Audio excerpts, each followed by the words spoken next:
When we take a look at Islam, which comes 600 years after Jesus, 600 miles away from Jesus, what it says about Jesus is not historically sound. Could it still be true?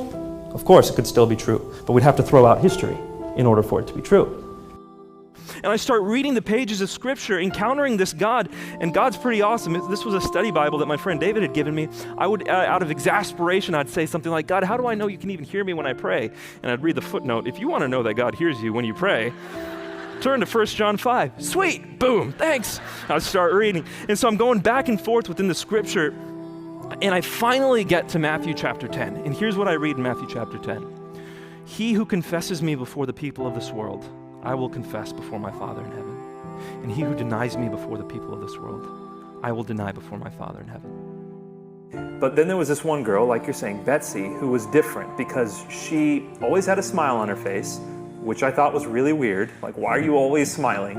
And she would want to talk about Jesus. And so one day she came up to me in class and she said, do you know Jesus?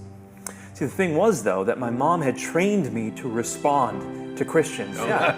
And Muslims believe in Jesus. They just have a view of Jesus that he was a human, that he was a prophet. And this is what I told her. I said, look, Betsy, as a Muslim, I believe that Jesus was virgin born. I believe he's the Messiah.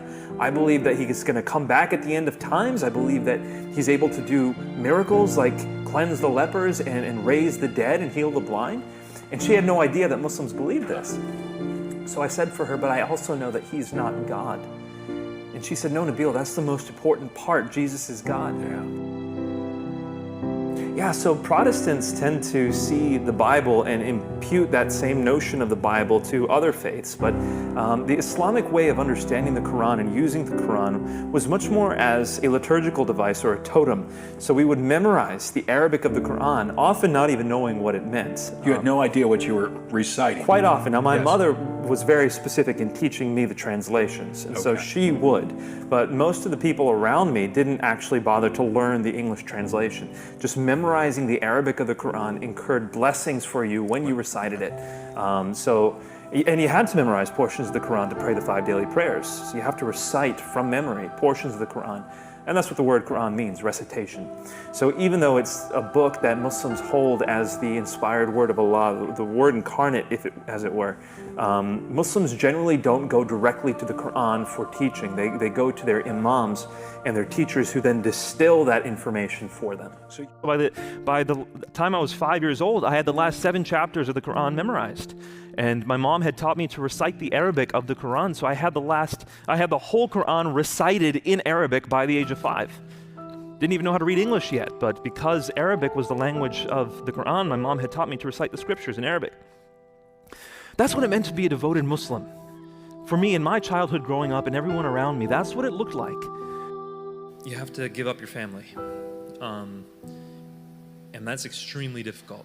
I mean, for so many of us, our parents came from Muslim countries with nothing, and they gave everything up for us. And they see our Islamic identity as our love for them. When I turn around and say, I'm not going to be Christian, I'm not going to be Muslim anymore, they don't just see that as, oh, you're making a decision that you as an individual can make. They see that as, you are betraying all of us, and you don't love us anymore.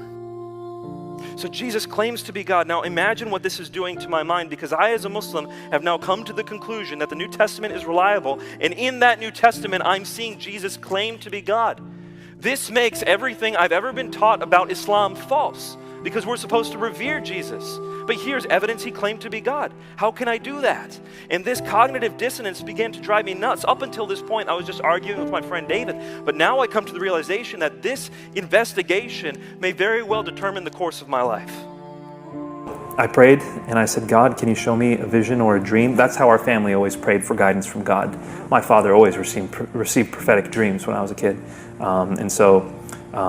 I asked God for a vision or a dream. And through a series of visions and dreams, he pointed out to me that Christianity was true. But that even wasn't enough either. Then I asked God for a little bit more. And he led me to the pages of the Bible. And it was in the Scripture. As I started reading the Bible for the first time, and I say the first time because up until this point, I read the Bible only to try to argue against it. Yes. but for the first time I'm reading the Bible for guidance. Yes.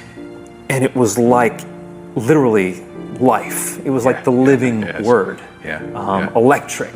Yes. And it was in the pages of Scripture that I ultimately decided to make the step. Good. When 9/11 happened, everything changed. Everything changed. Because all of a sudden, we felt really vulnerable too. The world has not been the same since then. I'm not sure if you've noticed this, but everything has changed since then. And not only did it change for Americans at large, but it also changed for Muslims in particular in America. Because we felt the same vulnerability everyone else felt, but at the same time, we had to defend our faith from people who started saying, well, how do you explain what these terrorists have done? How can you say Islam is a religion of peace given what they have just done? And so we had to try to reclaim the rhetoric. And one slogan that I remember here was, when someone asks you, were the hijackers Muslim, your response should be that not only did they hijack planes that day, they also hijacked Islam. Our religion is a religion of peace. And so that's how we were responding to people. And we believed it. These were not lies because we truly believed what we were saying. So which Son of Man is Jesus referring to? Daniel. Daniel is looking at his vision. He's having a vision, and he sees God, the Father, the Ancient of Days, being worshipped on a throne. And then Daniel says something very interesting.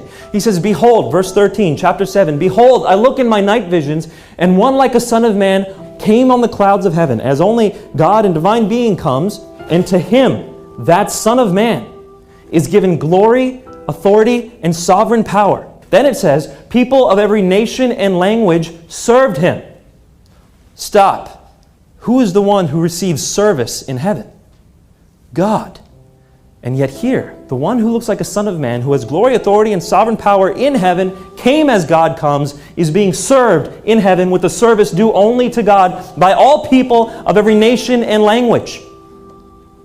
And then it says, his kingdom is one that will not pass away, and his dominion will never be destroyed. My mother had taught me, Nabeel, you need to be prepared against Christianity. You need to know why Islam is true. And if anyone ever asks you why Islam is true, you need to be able to give them reasons to defend your Islamic faith. But you also need to be able to challenge people and show them why Christianity is false. So at a young age, I'm reading books that are teaching me things about Christianity, giving me Bible verses to quote, to explain to people why the gospel is false. And yet here, the one who looks like a Son of Man, who has glory, authority, and sovereign power in heaven, came as God comes, is being served in heaven with a service due only to God by all people of every nation and language. And then it says, his kingdom is one that will not pass away, and his dominion will never be destroyed. Wait a minute. Stop. In the Old Testament, you've got God being worshipped in heaven, and then you have one who looks like a Son of Man being worshipped in heaven with a service due only to God in his own kingdom. No one tell me that there's no foreshadow of the Trinity in the Old Testament. It actually starts in Genesis chapter 1, verse 1, but it's clearly found here as well. And instead of going to school, actually I turned back around and went back to my apartment because I was a total mess. And I sat down at my couch, I pulled out a Bible and a Quran, and I put them both in front of me, and I said, God, can you just comfort me? You just comfort me. And I opened up the Quran. Understand, when Muslims recite the Quran, they usually do so liturgically. They don't know what they're reciting for the most part. So this was the first time I went to the Quran for personal guidance, to exegete it for personal guidance. As I'm flipping through its pages, I realized there is not a single verse in the Quran designed to comfort a hurting man. Not one. Now, by the way, I want to clarify something though. The moment she asked me if I believed in Jesus, my respect for her went up. Because I took a look at all the people in my class who called themselves Christian, and I knew that they believed in order for me to go to heaven, I had to believe in Jesus. But none of them have ever asked me that. So I thought one of two things must be true. Either they don't really believe their faith, or they don't care if I go to hell. If you as a Christian did not ask me if I believed in Jesus, then I believed either you didn't really believe your faith, or you didn't care if I went to hell. There's so much I wish I could tell you, but basically here's what I began to realize, that there are plenty of peaceful verses in the Quran and in the traditions of Muhammad's life, and there are plenty of violent verses and stories, tons. How do you reconcile them?